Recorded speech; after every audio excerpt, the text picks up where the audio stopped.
Today we're going to be talking about 10-star heroes. Heroes that you normally just build to use as food once you've reached mid-game. You really just think of them as heroes that you can use to E3, E4, and E5 a hero.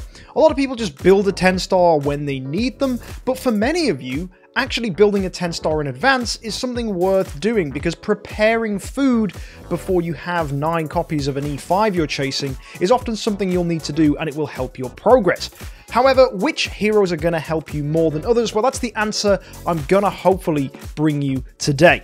Not every fodder hero is equal. For example, if you went and build a Faceless, you'd probably be quite disappointed compared to some of the heroes I'm going to put on today's list. So I'm going to give you the top 5 heroes that can help you out even though they're fodder. So guys, let's get into today's video.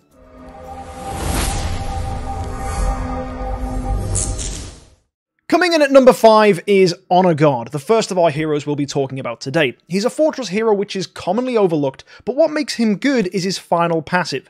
When he drops below 50% HP, he'll increase the armor of your team by 100%. Now this means he'll give your heroes a lot more survivability, meaning they'll take less damage when they get hit. That's going to help you in PvP, that's going to help you in PvE battles that you're struggling against, and it means that when you're kind of trying to weigh up, what do I put in on my team to support my heroes who will already be E5. Let's say, for example, you have 2 E5s. You're going to have to fill your team with other heroes, whether they're 5-star, 9-star, 10-star. It's just good to have heroes that can benefit the heroes that are already very strong on your team. And that's exactly what Honor Guard will do with this final passive. That 100% armor increase will just massively benefit the defensiveness of your team, increasing their damage reduction, meaning they take less damage. As well, he has a cute little counterattack which happens whenever he takes crit damage. And as well, his active skill isn't that bad. It has a 30% chance to stun the backline heroes for 2 rounds, and also he increases his own tankiness for 3 rounds, so he can actually soak a fair bit of damage for you. He's a very, very tanky hero, and a chance to stun can be very useful. Let's say that stun hits an opponent and it goes on till the next round because Purify doesn't remove it. You're going to be thinking, yeah, actually Honor Guard's not bad. And if you look at our free-to-play series, I use an Honor Guard, and when he stuns opponents, he can be very helpful in areas of the game, whether it's Tower of Oblivion, or actually even in Seal Land you could try him to support a main Fortress hero such as a Nosuke or Penny. Because he has CC and offers protection, he is definitely a hero that I would consider building 10-star to support your team. Eventually, like all the heroes on this list, you will use him as food, but it's good to have him in there before you need him, because eventually you'll find that actually building heroes like this to 10-star will benefit your team before you need to use them as fodder.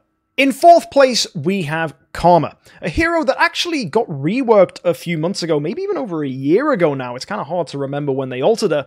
But what's interesting is a lot of the benefits they gave her often get overlooked. No one really uses her. So to tell you a little bit about Karma, the main thing that makes her good to support your heroes is her active skill. Now there's a lot to read here. First of all, it has a 60% chance to petrify enemies on the front line, which is actually really good. It offers some CC that's going to help you out. But she is a slow hero. That's not really something that's going to be truly beneficial. But if it pays off, very nice. She can petrify the front line. However, the thing that makes her very good is she increases 4 random allies' precision by 30%. Now, precision is a stat that, again, is overlooked. Most people think of it as what determines whether an opponent is going to block or not. But actually, for those of you that didn't know, precision increases your damage dealt. So boosting 4 random allies by 30% precision is actually going to increase their damage. This makes her very good in PvE against broken spaces, for example, where you just want to boost that 1 or 2 E5 heroes that you have on your team. Maybe you've already got a Heart Watcher in there and a Drake. What other stats can you boost? Well, precision is a good one to go for because it does increase your damage dealt, which is very helpful to remember. As well, if she's a frontline hero, she reduces the backline enemy's precision if you need a little more protection for your team, and also if you want to try do more damage and the opponent is blocking, if she's on the backline, she'll actually decrease frontline opponents by 30% block, which is really nice. And her active skill isn't the only thing that makes her actually quite good. She has an ability called Life Disassociation, which means whenever an enemy is petrified, she actually heals the lowest HP ally on your team. Sure, it won't be by much, especially if she's just a 10-star, but it's a nice thing to consider because it could maybe get around a healing curse from an Amun-Ra and use it on that instead of other nasty things which are going to screw you over. As well, she has this passive called Stone Gaze, which means when she's attacked, which means when she receives damage from a basic attack or an active skill, she has a 30% chance to petrify the target that attacked her for 2 rounds. Now, this is another ability that gets overlooked. The fact that she can petrify someone when she takes a hit is actually really good. Sure, it's not as good as Cruz, who can do it when he's reduced below half health, which means he can break your opponent's tempo and affect all enemies, but Karma could petrify an enemy after she takes a hit. The one downside of this is the enemy has already acted in combat, which means they'll likely purify away the CC, but if you're in a meta where you're trying to fill your team with 10 stars and 9 stars, it's likely that your opponent doesn't have heroes that have purify. It's likely they as well will have 10 stars and 9 stars. So this is where Karma is able to petrify those heroes for 2 rounds, lock them out, maybe prevent a few nasty active skills going off that are going to buff your opponent's E5s, and actually it can make your heroes a little bit more reliable because your opponents are CC'd and you're not. In addition, Purify only comes into play in PvP, so in things like Tower of Oblivion, this is also going to help you out. So Karma is definitely a hero to not sleep on. She can be a good mid-game 10-star to help your team out. In third place, we have a hero no doubt many of you were expecting on this list, Emily. She is the classic 10-star support hero. Most people, when they say build a hero to 10-star, they'll benefit your team.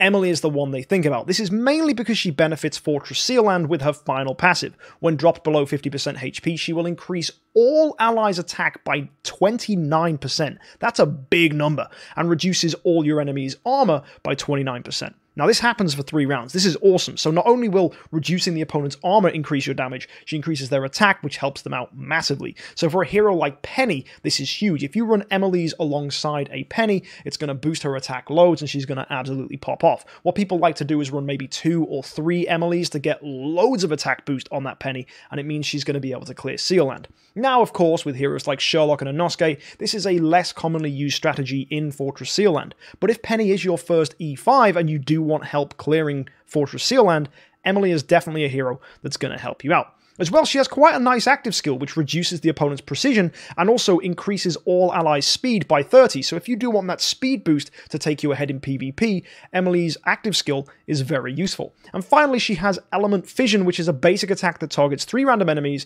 and also reduces their crit by 20%. So if you're struggling against maybe Asmodel waves in tower, her basic attack will reduce their crit, meaning it's less likely those crit marks from those Asmodels are going to get triggered, which means your team is more likely to survive, giving you more rounds to kill those Asmodels in Tower of Oblivion. So Emily's a fantastic hero. Her basic debuffs crits, her active skill reduces precision and increases speed, and that final passive boosting your attack and reducing your opponent's armor is pretty fantastic. It's probably worth mentioning a lot of these heroes that have passives that trigger when they drop below 50% HP can only trigger these passives once, so you won't get this benefit for the entire fight. It's good in quick, bursty things where you just need to wipe out the opponents and get them killed, hence why it's great in Sealand and can be useful in Tower of Oblivion. In longer fights, it may not be as beneficial, such as Broken Spaces, so do bear that in mind. In second place, we have another classic hero, it's Rosa. Now, Rosa has many abilities, like Emily, that can benefit your team. His active skill is able to reduce the opponent's attack by 15%, and also has a 10% chance to inflict a crit mark, which could be quite useful if you're trying to get those crit damages on the opponents. One thing to be said about the crit mark, though, it's not going to deal that much damage, but it could have the chance of maybe going through and bending will. Rare, but still, it's worth bearing in mind. But the big thing that his active skill gives is a 20% attack increase to all allies for 3 rounds, and he can keep doing this every time he dishes out an active skill, which means he's going to be very useful in things like Broken Spaces. And with an energy artifact, he can give that boost early, and it's all allies. It's not 4, so you don't need to high roll, like for example with Belrain. This is just a straight up 20% attack boost to everybody, which is beautiful. It means healers are going to heal for more, and it means damage dealers are going to deal more damage. Great ability. As well, he has another one of these drops below 50% HP passives, and what happens when he drops below 50% HP is he'll increase all allies' damage reduction by 16%. So like Honor Guard, he's going to increase your tankiness when dropped below 50% HP, which can be very useful in PvP or Tower of Oblivion if you're trying to stay alive. And also his basic attack is great in Broken Spaces. It reduces all enemies' armor by 20%, and reducing armor is definitely going to help you out if you're not using something like Kiss of Ghost and don't have a hero like Drake who's going to help by reducing your opponent's armor and defenses. So Rosa is kind of one of the classic heroes that people would use to reduce armor before Drake came out, and you can probably guess who spot number 1 is because he's the big daddy of doing this. So yep, if you haven't guessed it, number 1 for the best fodder hero that you can build to 10-star before using them as food is Sigmund. Sigmund is a beast. He has many abilities that are going to benefit you, especially in PvE. In fact, many people still regard him as one of the best PvE heroes in the game, even though Drake and Ithaca combos alongside Delacium is a lot more potent. I mean, Drake plus Heartwatcher is clearly the replacement of what Sigmund was. But before Drake came out, Sigmund was the hero people were using. Why? Well, first of all, he burns opponents, and that means he synergizes with Phoenix, which is going to increase the damage your team does, because it means they're going to definitely synergize with Phoenix.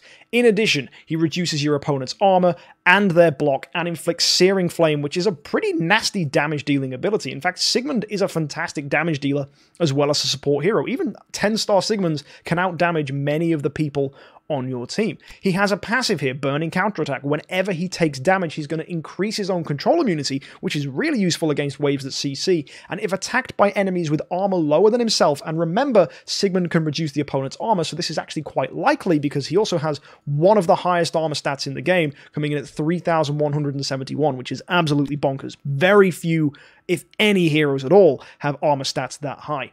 And as well, it will make him deal another one of these Searing Flame marks, which deals a pretty good amount of damage. And finally, his basic attack, again, will reduce the armor your opponent has, and then also increases his damage by 80% against burning targets. So for just a little old 10-star, Sigmund can deal a fair chunk of damage in PvE. He's going to remove your opponent's defenses and absolutely pop off. I think he's actually a very, very good hero for a lot of people. I even said over a year ago in my top 5 heroes for everybody tier list that actually Sigmund was on that list. And sure, times have changed. Sigmund is no longer a compulsory hero for people and is definitely much more of a fodder hero, but in the mid-game, having a 10-star Sigmund can be really useful. And eventually, yes, you will use him as food to E5 a hero, but in the early game and mid-game, a 10-star Sigmund is really going to help you out. And you don't even have to build him to 10-star, you could just have him as a 9-star, which you then use as food. Although I would recommend getting the most out of him by building him to 10-star, because that's going to unlock his active skill to its truest potential, which means you'll get the most armor reduction, block reduction, and most damage,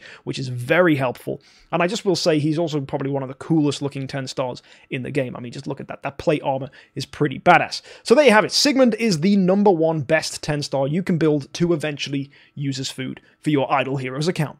So hopefully you found this video useful and informative, and it's given you some mid-game advice for heroes to build to 10-star that you can use to support your account whilst you're waiting to save up 9 more copies of another fancy-pantsy elite hero who you want to build to help you out. Because obviously you can't just go building Tix and Inosuke and Ithaca all just straight away. You do have to wait to gather food. So, who better to build than one of the heroes on this list? They'll all benefit you in different areas. Some of them will help you in Tower of Oblivion, others will help you in Broken Spaces. And these are game modes you're going to want to beat pretty early on so that you can get the most of the rewards and make progress quickly. So hopefully this is something useful, hopefully you'll use these heroes to your advantage, and maybe even building some of these heroes, if they match your first E5, you'll find some benefits in Seal Land as well if you're struggling to clear that.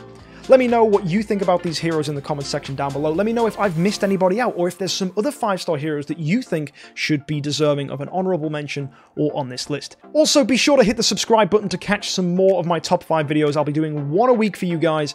So yeah, stay tuned for more, and until next time, happy idling.